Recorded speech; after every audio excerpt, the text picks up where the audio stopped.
நெடுஞ்சாலைத்துறை அமைச்சர் அவர்களுக்கும் ஒரு அன்பான வேண்டுகோள்.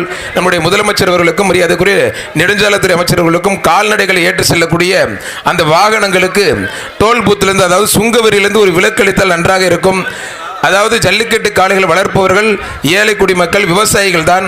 அந்த டிராக்டருக்கு எப்படி ஃப்ரீயா சுங்க கட்டணம் இல்லாமல் கொடுக்குறாங்களோ, டோல் பூத்தில் ஃப்ரீயா வர்றாங்களோ, அதே போல நம்முடைய ஜல்லிக்கட்டு காளைகளுக்கும் டோல் பூத்தில் ஃப்ரீயா கொடுக்குமாறு ஒரு பணிவான வேண்டுகோளை மாண்பு தமிழ்நாடு முதலமைச்சருக்கும் நெடுஞ்சாலைத்துறை அமைச்சருக்கும் அன்போடு கேட்டுக்கொள்ளும். காளை வளர்ப்பர் சார்பாக நேரிலும் மனு கொடுக்க இருக்கின்றோம். காளை வளர்ப்பு சார்பாக ஒரு அன்பான வேண்டுகோள். தமிழ்நாடு முதலமைச்சர் அவர்களுக்கும் மரியாதைக்குரிய நெடுஞ்சாலைத்துறை அமைச்சர் அவர்களுக்கும் மரியாதைக்குரிய கால்நடைத்துறை அமைச்சர் அவர்களுக்கும் நெடுந்தூரம் காளைகளை ஏற்றி செல்லக்கூடிய அந்த வாகனத்திற்கு, ஜல்லிக்கட்டு காளைகள் ஏற்றி செல்லக்கூடிய அந்த வாகனத்திற்கு டோல் பூத்திலிருந்து சுங்க கட்டணத்திலிருந்து விலக்களிக்குமாறு அன்போடு கேட்டுக்கொண்டு இந்த விழா தொடர்ந்து நடைபெற இருக்கின்றது.